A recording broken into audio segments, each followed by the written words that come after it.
SSC की भर्तियों की तैयारी करने वाले कैंडिडेट्स के लिए फाइनली बहुत अच्छी खबर है। सीजीएल का जो नोटिफिकेशन है वो रिलीज हो गया है। करीब 18,000 पदों को भरा जाना है। अगर आपने अभी तक नोटिफिकेशन चेक नहीं किया है तो ऑफिशियल वेबसाइट यानी कि ssc.gov.in यहां पर जाइए, जाकर नोटिफिकेशन तो चेक कर ही लीजिए, साथ ही अपना एप्लीकेशन फॉर्म भरना भी शुरू कर दीजिए। आपके पास सिर्फ और सिर्फ 24 जुलाई तक का टाइम है। इसके बाद आप करीब 18,000 पदों के लिए ना एप्लीकेशन फॉर्म नहीं भर पाएंगे। तो क्या होनी चाहिए योग्यता, क्या होनी चाहिए उम्र सीमा, सिलेक्शन कैसे होगा और सिलेक्शन के बाद सैलरी कितनी मिलने वाली है, चलिए सब कुछ आपको बता देते हैं।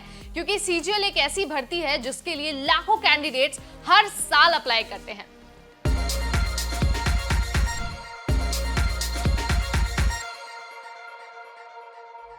हाय एवरीबॉडी, मैं हूं आपकी होस्ट नेहा उपाध्याय और एसएससी सीजीएल नोटिफिकेशन के साथ एक बार फिर से आपके सामने हाजिर हो गई हूं।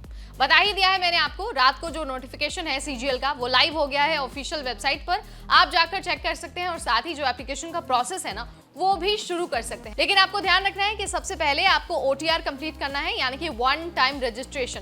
अगर आप पहली बार फॉर्म भरें तो आपको करना पड़ेगा। अदरवाइज अगर इससे पहले भी आपने एसएससी की भर्तियों के लिए फॉर्म भरा है तो आप पुराने रजिस्ट्रेशन नंबर पर अपना फॉर्म आगे भर सकते हैं। तो सब कुछ आपको ऑफिशियल वेबसाइट यानी कि ssc.gov.in यहीं पर मिल जाएगा। चाहे वो नोटिफिकेशन हो, योग्यता की डिटेल हो या हो एप्लीकेशन का पूरा प्रोसेस, सब कुछ आपको वेबसाइट पर ही मिलेगा। इधर उधर कहीं भी जाने की जरूरत नहीं है। बस आपको क्या करना है कि जो आपके सर्टिफिकेट हैं, जो डिग्री है आपकी, वो अपने पास रखनी है व्हाइल फिलिंग द फॉर्म। तो चलिए सबसे पहले ना आपको योग्यता के बारे में ही बता देते हैं, यानी कि कौन सी डिग्री, कौन सा सर्टिफिकेट आपके पास होना जरूरी है व्हाइल फिलिंग द फॉर्म।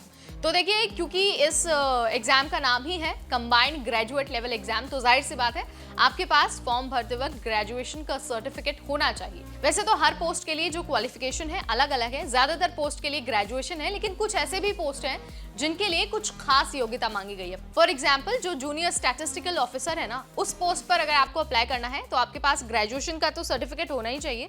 साथ ही 12th में या फिर ग्रेजुएशन में आपने स्टैटिस्टिक्स की पढ़ाई की हो बतौर सब्जेक्ट, और साथ ही मैथ्स में आपके 60% मार्क्स होना भी जरूरी है।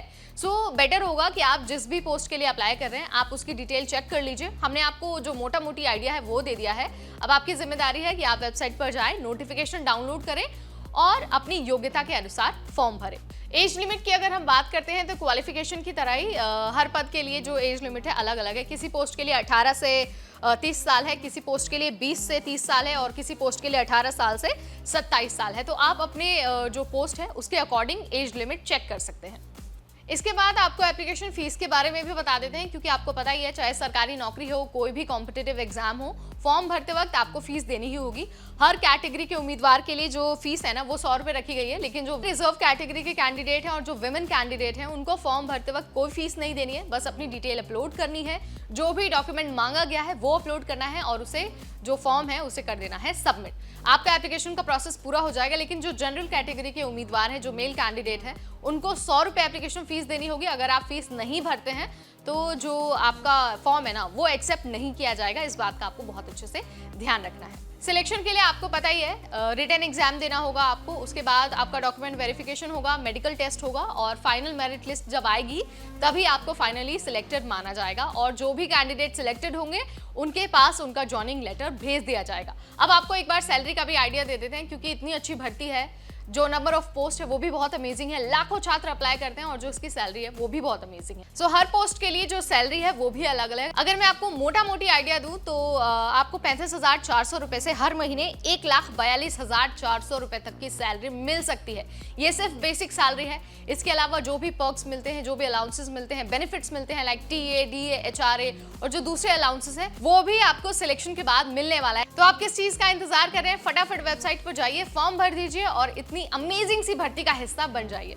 फिलहाल इस वीडियो में इतना ही। अगली बार एक नया अपडेट लेकर आएंगे, एक नई वीडियो लेकर आएंगे जिससे आपकी मदद हो पाए।